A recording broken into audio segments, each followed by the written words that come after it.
Dr Territ, chef de service des urgences de Sarreguemines et Bitche depuis octobre 2016 et en poste sur les hôpitaux de Sarreguemines et Bitche depuis novembre 2009. Je témoigne aujourd'hui des difficultés d'accès de nos concitoyens. Donc c'est un bassin de population qui représente sur le pays de Bitche 36 000 personnes et sur la communauté de l'agglomération de Sarreguemines 65 000 personnes. Il s'agit de citoyens qui ont une offre de soins qui est complètement dégradée, pour tout ce qui est de l'accès aux spécialistes notamment. Donc j'ai listé ce qu'il y avait comme accès à la médecine ambulatoire spécialisée pour ces deux bassins de population. On compte donc un ORL, 4 cardiologues, 2 dermatologues dont une à temps partiel, 3 ophtalmologistes, un pneumologue, 2 gynécologues et 2 pédiatres. En sachant qu'il y a une bonne proportion d'entre eux qui seront en retraite sous 5 ans et qu'a priori la relève ne se montre pas pour l'instant. Je tiens également à préciser que les solutions de télémédecine, quoi qu'en disent les ARS ou les politiques, ça restera quand même toujours une prise en charge dégradée. On n'apprend jamais dans nos études de médecine que de la sémiologie se fait par écran interposé.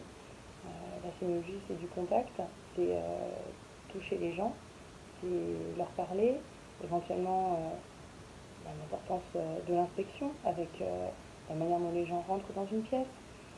Il y a des odeurs qui peuvent être importantes pour faire certains diagnostics. Et également l'importance aussi du contact. On établit bien entendu pas le même relationnel par écran interposé que quand on est assis vis-à-vis de quelqu'un, qu'on se met assis en face et qu'on discute pour établir une relation de confiance. Et tous les praticiens savent qu'une grosse proportion des diagnostics sont faits déjà à l'interrogatoire. Donc, ces bassins de population de 35 000 et 65 000 personnes sont des bassins de population complètement lésés en termes d'accès aux soins. Donc on parle beaucoup de l'amont des urgences, parce que finalement c'est les urgences qui se manifestent, mais les urgences c'est juste les symptômes d'un système de santé qui va mal, qui est plus organisé de manière à ce que les citoyens aient droit aux soins pour lesquels ils ont cotisé toute leur vie. L'hôpital public c'est avant tout ça, c'est une égalité d'accès aux soins pour toute la population, c'est les acquis sociaux qui datent du siècle dernier et qui méritent d'être défendus et pris en compte de manière vraiment que les citoyens prennent la mesure de ce qu'ils risquent de perdre s'ils ne défendent pas aujourd'hui leur hôpital public. Donc effectivement, c'est les services d'urgence qui parlent, les paramédicaux des urgences, les médecins des urgences qui parlent, mais en fait nous on représente juste le symptôme et le goulot d'étranglement d'un système qui n'est pas du tout fluide. Donc je vous parlais de l'inégalité d'accès aux soins de la médecine ambulatoire spécialisée pour notre bassin de population.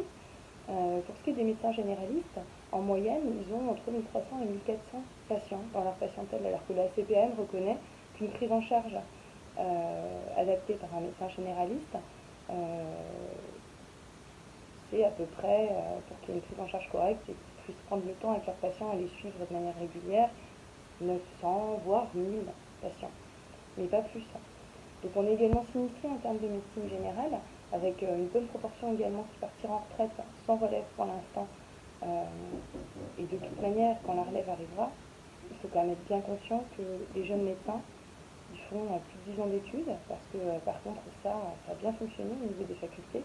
Augmenter les années d'études pour pouvoir avoir des étudiants qui sont payés à bas coût, hein, parce que des bac plus 8, bac plus 9 qui sont à 1400 € par mois, je pense qu'effectivement c'est extrêmement rentable. Et leur ajouter des années d'études, ça a très bien fonctionné. Par contre, leur parler de politique coercitive en termes de loi d'installation, c'est des choses qui ont dissuadé beaucoup de gens. Et les jeunes médecins qui arrivent, eh bien, effectivement, ils vont privilégier parfois leur qualité de vie. Ils vont avoir vu leurs aînés qui se seront épuisés à la tâche, qui auront donné énormément, qui auront pas vu leur famille évoluer. Parfois, les familles auront éclaté. Il y a énormément de médecins dont les familles ont éclaté en milieu de vie. Il y en a énormément qui arrivent tout juste à l'âge de la retraite du fait de problèmes de santé. parce qu'ils ne se font pas suivre, parce qu'ils se négligent. Et donc ça, c'est l'exemple que les jeunes médecins ne veulent pas suivre. Donc même quand la relève va arriver, elle n'abattra pas le même masse de travail que les anciens. Le médecin qui fait 80 heures par semaine, euh, c'est plus cette génération-là. Et je leur donne tout à fait raison. Par contre, effectivement, il va falloir que le système évolue. Il va falloir prendre effectivement la mesure du manque d'accès aux soins de nos concitoyens et trouver des solutions pour y pallier. Alors, ce qui est regrettable, c'est qu'effectivement, les solutions qui ont été imaginées, elles sont logiques dans un monde où il y aurait une médecine générale d'amont, dans un monde où on aurait un accès aux médecins spécialistes également, ce qui n'est absolument pas le cas.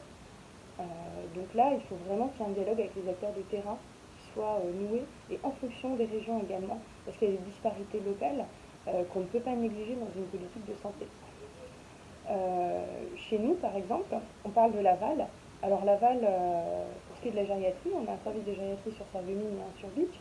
C'est des services qui ont été complètement mis à mal, avec un médecin responsable par service, et pas plus, avec des fermetures de lits occasionnelles au gré euh, de leur épuisement, des congés qu'ils auraient pu prendre, avec bien entendu des durées moyennes de séjour qui s'allongent, hein, c'est inévitable. On n'abat pas le même travail à 4 qu'à 1.